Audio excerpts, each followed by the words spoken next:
Subok po tayo mga pare ko at gumawa po tayo ng homemade degreaser coming from Bright. So to, nabili po natin itong degreaser kit na to sa halagang 300 pesos at 17 liters na po na degreaser yung ating magagawa dito. Kasi naman namahalan po tayo sa ginagamit natin degreaser, which is yung Joy, at especially po yung commercial na degreaser.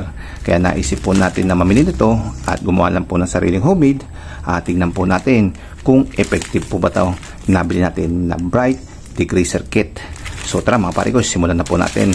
At sakit, makikita nyo, meron po siyang kasamang kulay puti, which is hindi ko po alam kung ano po to. At ito pa, yung kulay parang putik na parang used oil. At ito, yung I think ito po ang pangkulay. So may nakita naman po tayo dito na instruction. At ito po ating gagayahin. Ala po tayong gagawin, kundi maglagay lang ng 16 liters dito sa ating lalagyan at ilagay po natin itong ating degreaser kit at saka po natin siya hahaluin. Ito na po yung ating 16 liters na tubig at dito na po natin mismo hahaluin sa gagawin po natin dispenser ng ating degreaser. At yung sabi, ilagay daw po yung kulay brown na component dito sa ating 16 liters na tubig.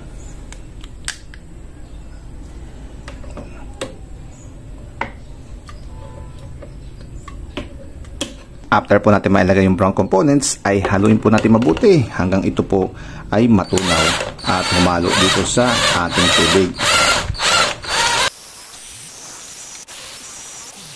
Then after po natin mahalo mabuti itong ating brown component, ang sabi po dito ay ilagay na sunod itong white crystal at tunawin din mabuti.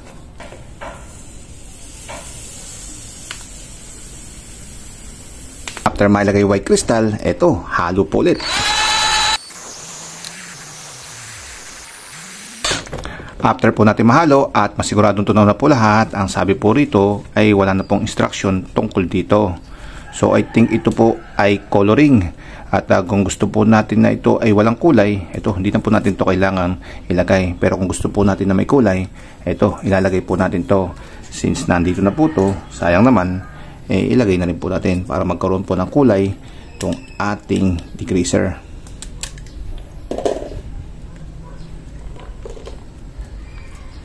Then halo po ulit.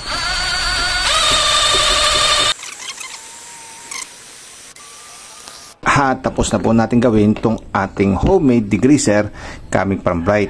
So ito, wala naman po sinabi kung kailangan pa po natin itong patagalin ng 24 hours. I think pwede na po natin siyang gamitin.